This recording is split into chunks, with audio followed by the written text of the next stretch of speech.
یہ پاک سید عالم صلی اللہ علیہ وسلم نے ہمیشہ قربانی فرمائی، ہمیشہ۔ آج تو حضور نے ایک فرمایا، اللہ ہم سب کو حج کی توفیق عطا فرمائے اور بار بار حج کی توفیق دے۔ صحابہ نے 40 حج فرمائے ہیں، 50 حج فرمائے، حضرت فضیل بن عیاض نے 60 حج فرمائے۔ اللہ توفیق دے، قبول فرمائے اور اللہ سب کو بار بار وہ موقع نصیب فرمائے۔ تو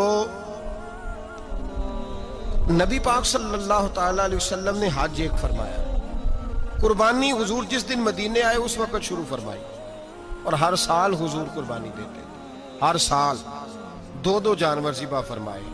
یا رسول اللہ صلی اللہ تعالیٰ علیہ وسلم 2 کا کیا مقصد فرمایا؟ ایک میری طرف سے، ایک میری غریب امت کی طرف سے۔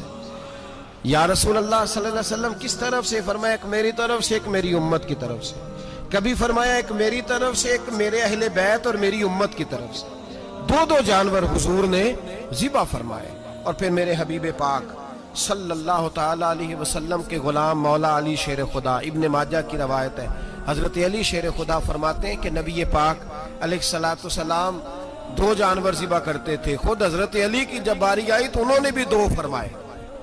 تو صحابہ نے پوچھا کہ علی 2 کیوں؟ 2 کس لیے؟ تو حضرت علی رضی اللہ تعالیٰ عنہ فرمانے لگے مجھے میرے حبیب نے وصیت فرمائی تھی کہ علی تو نے 2 کرنے، ایک اپنی طرف سے کیا کرنا، ایک میری طرف سے کرنا۔ تو میں ایک اپنی طرف سے دیتا ہوں، ایک اپنے نبی پاک کی طرف سے دیتا ہوں صلی اللہ علیہ۔ 2 جانور۔ آپ لوگوں نے سنی ہوئی ہے یہ بات کہ مہینہ کھانا نہیں پکتا تھا حضور کے گھر میں۔ حضرت عائشہ فرماتی ہیں 3 چاند اور 3 سورج کٹھے کبھی نہیں دیکھے جب ساتھ روٹی بھی کھائی ہو، یعنی 3 دن مسلسل کبھی کھانا نہیں کھایا۔ قربانیاں کتنی دیں؟ بولیے۔ حضرت علی شیر خدا کا مکان کوئی نہیں اپنا، کوئی گھر نہیں بنایا۔ مولا کائنات شیر خدا، میں نے یہ بات پھر دہرا رہا ہوں، پہلے بھی میں نے عرض کی تھی، پکا کرنے کے لیے دہرا رہا ہوں۔ حضرت علی کا کوئی کاروبار نہیں بظاہر۔ بی بی صاحبہ فرماتی ہیں کہ کئی ہفتے صرف سرکہ اور کھجوریں۔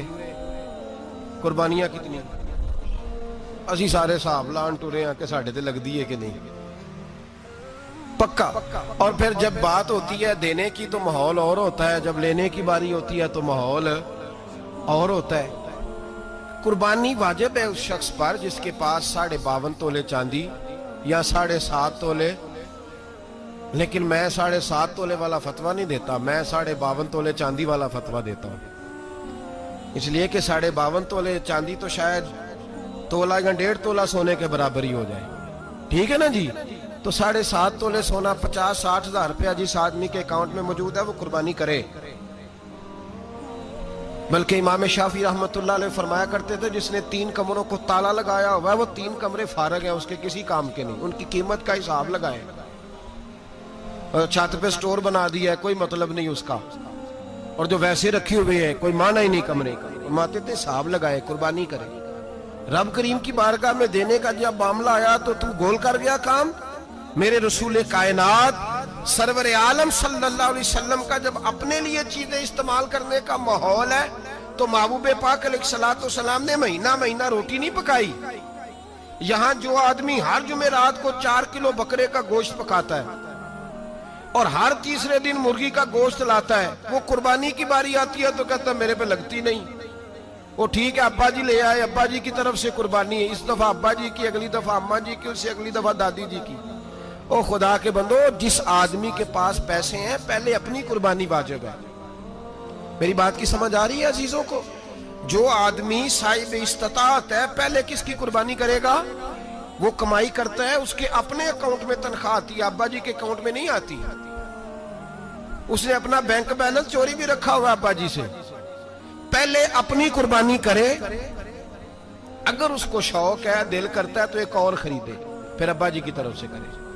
اگر اللہ نے توفیق دیا تو ایک اور خریدے، اماں جی کی طرف سے کرے، اور اگر اس کے دل کو اللہ ٹھنڈک عطا کرے، سکون کرے، تو پھر اپنے رسول کی طرف سے بھی قربانی دے، پھر اپنے محبوب کی جانب سے بھی قربانی کرے۔ نبی پاک صلی اللہ تعالیٰ علیہ وسلم نے ہر سال 2 قربانیاں دی، 10 سال، کل کتنی ہوگی 10 سالوں میں؟ بولیے۔